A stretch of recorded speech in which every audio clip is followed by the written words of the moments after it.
शिव को पाना मतलब सब कुछ पा लेना। शिव ही आदि है और अंत भी शिव है। जल प्रवाह पावितस्तरे केवलं विलंबिताम्बुजं चकार चंड तांडवं तनोतु न शिव।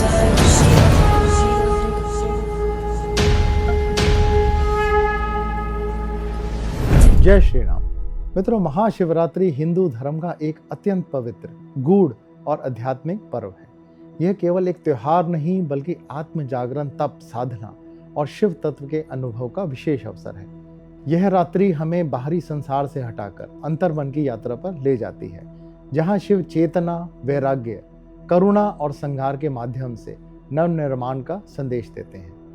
महाशिवरात्रि फागुन मास की कृष्ण पक्ष की चतुर्दशी तिथि को मनाई जाती है और साल 2026 में 15 फरवरी को शिवरात्रि का पर्व हर्ष और उल्लास के साथ मनाया जाएगा। चतुर्दशी तिथि का आरंभ शाम 5:04 से होकर 16 फरवरी की शाम 5:34 पर इसका समापन होगा। क्योंकि महाशिवरात्रि में चतुर्दशी की रात्रि का बहुत महत्व है, इसीलिए 15 फरवरी को महाशिवरात्रि रहेगी। महाशिवरात्रि का पौराणिक महत्व बहुत ज्यादा है। शास्त्रों और पुराणों में महाशिवरात्रि से जुड़ी हुई अनेक कथाएं मिलती हैं। सबसे पहली है भगवान शिव और मां पार्वती के विवाह की कथा। मान्यता है कि इसी रात्रि को भगवान शिव और माता पार्वती का दिव्य विवाह संपन्न हुआ था।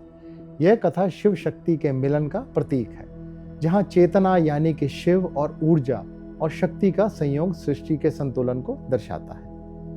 आइए सबसे पहले जानते हैं कि भगवान शिव और मां पार्वती के विवाह से जुड़ी हुई पौराणिक कथा के बारे में। माता पार्वती राजा हिमालय और रानी मैना की पुत्री थी। पौराणिक मान्यताओं के अनुसार यह देवी सती का पुनर्जन्म थी। सती ने पूर्व जन्म में दक्ष प्रजापति के यज्ञ में अपमानित होकर योगाग्नि में स्वयं को भस्म कर दिया था। उस वियोग से दुखी होकर भगवान शिव गहन तपस्या और वैराग्य में लीन हो गए।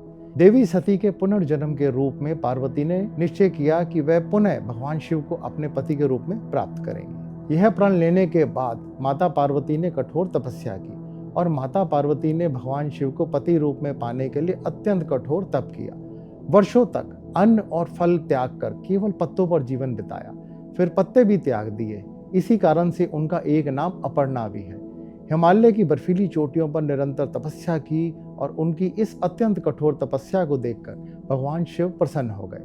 अंततः भगवान शिव प्रकट हुए और उनकी भक्ति, धैर्य और समर्पण से प्रसन्न होकर विवाह के लिए सहमत हो गए। लेकिन जैसा कि हम सब जानते हैं कि भगवान शिव तो वैरागी थे, भस्म धारण किए हुए, जटाजूट में गंगा, गले में नाग, वस्त्र के नाम पर केवल बाघंबर धारण करते थे। माता पार्वती के माता पिता शुरू में चिंतित हुए कि किस प्रकार से ऐसे योगी के साथ अपनी पुत्री का विवाह कर दें, परंतु नारद मुनि और देवताओं ने शिव के परम तत्व स्वरूप का ज्ञान उनको करवाया और फिर भगवान शिव और मां पार्वती का विवाह फागुन मास की कृष्ण पक्ष की चतुर्दशी अर्थात महाशिवरात्रि को संपन्न हुआ। मित्रों, भगवान शिव की तरह उनके विवाह की बारात भी अद्भुत थी, जिसमें शामिल थे भूत, प्रेत, गण, नाग, किन्नर, देव, ऋषि, मुनि, सिद्ध और इस प्रकार से सारी सृष्टि इस विवाह की साक्षी बनी। दूसरा है समुद्र मंथन। समुद्र मंथन के समय जब घातक विष निकला तब सृष्टि की रक्षा हेतु भगवान शिव ने उसे कंठ में धारण किया। आइए जानते हैं कि भगवान शिव का नाम नीलकंठ कैसे पड़ा। एक समय की बात है कि देव और असुर दोनों ही अपनी शक्तियां खो चुके थे। देवताओं की दुर्बलता बढ़ गई थी और असुरों का अहंकार चरम पर था।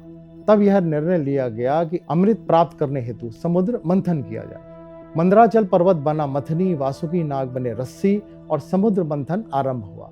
समुद्र मंथन के दौरान सबसे पहले निकला हलाहल विष। यह विष साधारण विष नहीं था। उसकी ज्वाला से आकाश तपने लगा, उसकी गंध से प्राणी मूर्छित होने लगे, संसार का विनाश दिखने लगा। यह ऐसा विष था जिससे सारी सृष्टि भस्म हो सकती थी। देवता भयभीत हो गए, असुर भी पीछे हट गए। कोई भी उस विष को ग्रहण करने को तैयार नहीं था। उसी समय भगवान शिव आगे आए, जो स्वयं वैराग्य के प्रतीक हैं, जिन्हें न जीवन का मोह है न मृत्यु का भय। शिव ने बिना किसी संकोच के कहा कि यदि सृष्टि की रक्षा के लिए विष पीना पड़े तो यह उनके कंठ के लिए ही बना है। शिव ने वह विष पी लिया। जैसे ही विष भगवान शिव के कंठ में पहुंचा, मां पार्वती घबरा गई। उन्होंने शिव का कंठ दबा लिया। विष नीचे नहीं गया और ना ही ऊपर लौटा।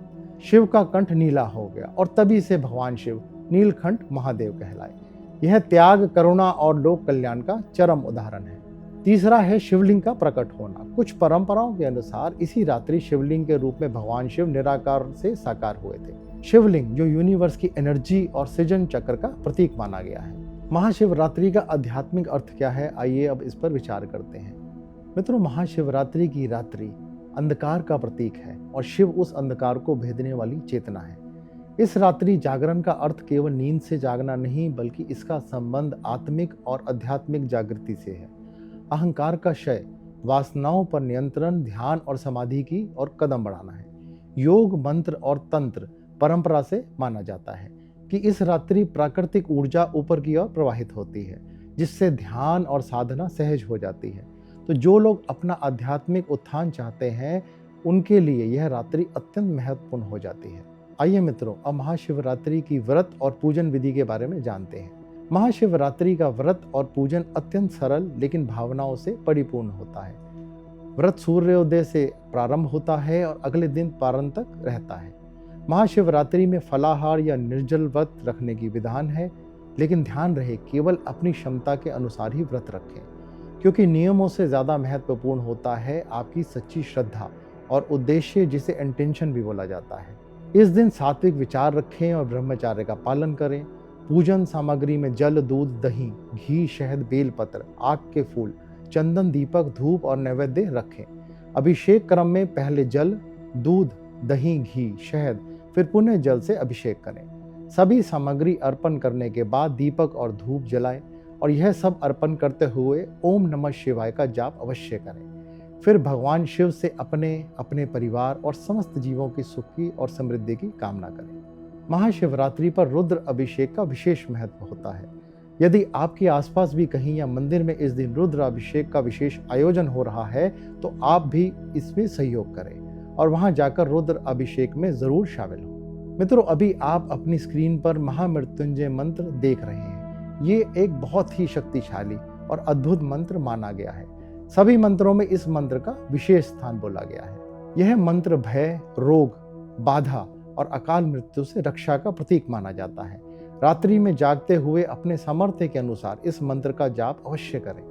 संख्या से ज्यादा इस मंत्र के शब्दों और प्रोनाउंसिएशन पर ध्यान रखें। इसको धीरे धीरे अच्छे से पढ़ते हुए जाप करें, क्योंकि शुरू में इसका सही ढंग से उच्चारण करना कुछ कठिन हो सकता है।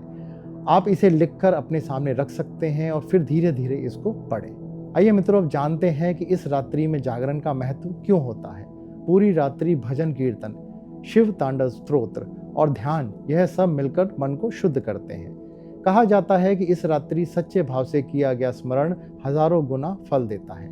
आइए अब जानते हैं कि महाशिवरात्रि के ज्योतिषीय संकेत क्या होते हैं। ज्योतिष के अनुसार यह पर्व चंद्रमा और शिव तत्व से गहरे संबंध को दर्शाता है। मानसिक शांति, भावनात्मक संतुलन और कर्म शुद्धि का अवसर देता है। विशेष रूप से चंद्र दोष मानसिक तनाव और आध्यात्मिक भ्रम में लाभकारी माना जाता है।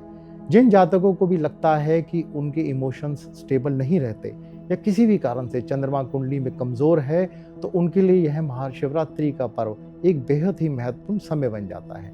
जो कन्याएं विवाह के योग्य हो गई हैं लेकिन किसी कारणवश विवाह में विलंब हो रहा है, वह इस दिन व्रत जरूर रखें और भगवान शिव की पूजा एवं प्रार्थना जरूर करें।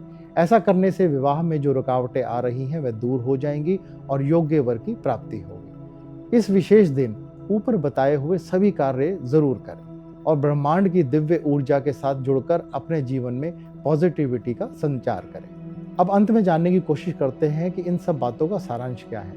मित्रों, महाशिवरात्रि का पर्व हमें यह संदेश देता है कि विनाश से पहले वैराग्य आवश्यक है। त्याग के बिना सृजन संभव नहीं है। अहंकार का संहार ही सच्चा शिव तत्व है। भगवान शिव हमें सिखाते हैं कि सादगी, धैर्य और करुणा में ही वास्तविक शक्ति है। आपके पास अगर अनंत शक्तियां भी हों तो आप उसे समाज कल्याण में लगाएं और लोगों के उत्थान में प्रयोग करें। जैसे भगवान भोलेनाथ अनंत शक्तियों के स्वामी होते हुए भी अपने आप को सरल रखते हैं, हम भी वैसे ही अपने आप को सरल बनाएं और सादगी रखते हुए मानव कल्याण की ओर आगे बढ़ते रहें। आप सभी को महाशिवरात्रि की हार्दिक शुभकामनाएं। अपने और अपने परिवार का ध्यान रखें, प्रसन्न रहें, स्वस्थ रहें। ओम नमः शिवाय। जय श्री राम।